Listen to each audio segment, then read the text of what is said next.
what actually happened, when we arrived at Waddington, 44 Squadron was the first squadron to be issued with the Lancaster. And what they called the Rhodesian Squadron. It was all Rhodesians on it.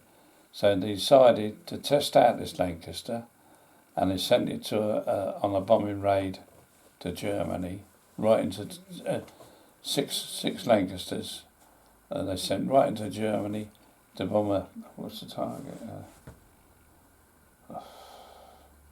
Anyway, on the way there, the Messerschmitts jumped them, and out of the 6, they shot 5 down, and only one returned. Nettleton, he got the VC. So when we was in the mess, talking to the air crew, the one crew that come back, they said, never no more will we do daylight, low-level raids because of suicide. So in September, October, about the 15th, they said we're going to do some low-level daylight flying, and we was flying over Lincoln, 19 Lancasters, that's all there was at the time, at 30 or 40 feet above ground. And we wondered, so well, surely not going to have another daylight raid, which did happen on the 17th of October. The target was the Creusot. The time in the air was 10.5 hours. So you can see it was a big schlep. We went right across the North Sea, right across France at a height of about this house, 90 Lancasters, each carrying 6 1,000-pounders. And we flew right across France. All the French people were out waving to us and throwing us kisses and whatnot. We're still looking for the fighters. We never see no fighters. We went right to Le Creusot, and the reason for the bombing of Le Creusot in daylight was that the whole factory was surrounded by workers' dwellings, and it's frightened if we bombed it at night time there'd be a heavy casualties amongst the civilians. So they decided to do it in daylight, and we went right across France. 92 of us at about 30 feet off the ground, each carrying 6 1,000-pounders.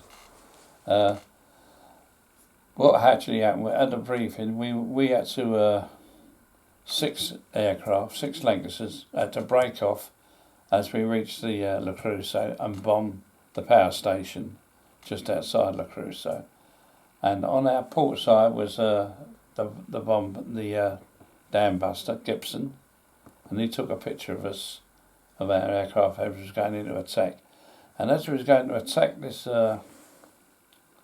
power station, an aircraft on my starboard side just went straight in the deck and blew up.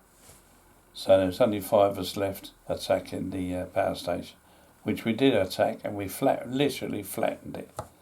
And last year, me and my friend was in France. I said, let's go to Le Creusot and see what the damage was. And we went to the Le Creusot. There's a huge factory there, even now. And my friend approached the manager and said, "This has got a bloke out here who bombed you during the war." He said, I said, "We want to see him." So they invited us in, and they gave us lunch, and we went round the factory, and we explained what we'd done. I said, "But we didn't bomb your factory, we bombed the power station." I said, "One of the aircraft was blown up on the approach to the power station." He said, "Yeah, they're buried, not in a military airfield, but just outside in an ordinary field where they crashed." So I said, "Can we go and see?" He said, "Yeah." So we went out there, and there was 6 graves.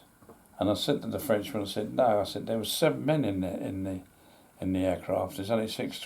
He said, "I know." He said, "The rear gunner survived and was taken." How he survived, I don't know. I see the aircraft literally blowing up in the sky, blowing up as it hit the ground. And yet he survived and was taken prisoner of war. But we actually flattened the place. We imagine 90 lengths, daylight, no opposition. So we come back, and we was very relieved that we went all the way there and all the way back and never see a day fighter. And there must have been hundreds of them there.